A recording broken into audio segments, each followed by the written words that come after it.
সবারই জন্মদিন রিয়া রেঁধে টেঁধে যত্ন করে তুমি খাওয়াও, আর আমার জন্মদিনে ঠান্ডা ভাত খাওয়ালে। মাকে বলছে আমাকে একটু পায়েস করে দিলে না, ছোট ছেলে হয়ে গেছিল আর কি, ওই জন্যে হ্যাঁ ওই জন্যে মা সকালে আজকে উঠেই পায়েসের ভোগ বাড়িয়েছিল, দিয়েছিল, হয়ে গেছে। সকালবেলায় টিফিনে মুড়ি আর বাঁধাকপির তরকারি খাইয়েছিলাম, সেটাও হয়ে গেছিলো। আজকে লুচি খাইয়েছি। এবার দুপুরবেলার মেনুতে কি আছে বলি। এটা হচ্ছে তোমার কুলেখাড়া শাক পেঁপে দিয়ে সানা, এটা মাকে ভুল করে দিয়েছে, এটা আমাদের খাবার। বেগুন ভাজা, পটল ভাজা, এগুলো সব কিন্তু আজকের। হ্যাঁ মোটেই না, হ্যাঁ বদনাম করে দেবে না। শুধু পোস্তর বড়াটা মা বাঁচিয়ে রেখেছিল ছেলেকে দেবে বলে, ওইটাই বাসি। বাসি মানে কালকে।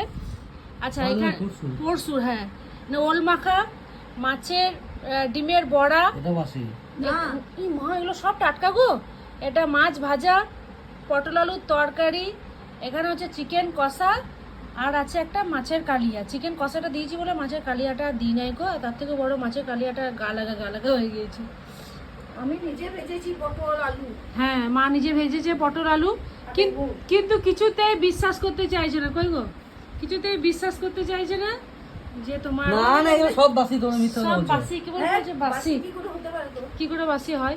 পটলের তরকারি করেছিলাম না, ইয়ে করেছিলাম পটল তরকারি তো এই ভাজা ভুজি গুলো সব ভাজা বাসি। গুলো টাটকা রে, আমি আমার মা ভালো হয়েছে, আমাকে কুলে খাওয়া শাক দিয়ে বলে যাচ্ছে। খা তো খা ভালো।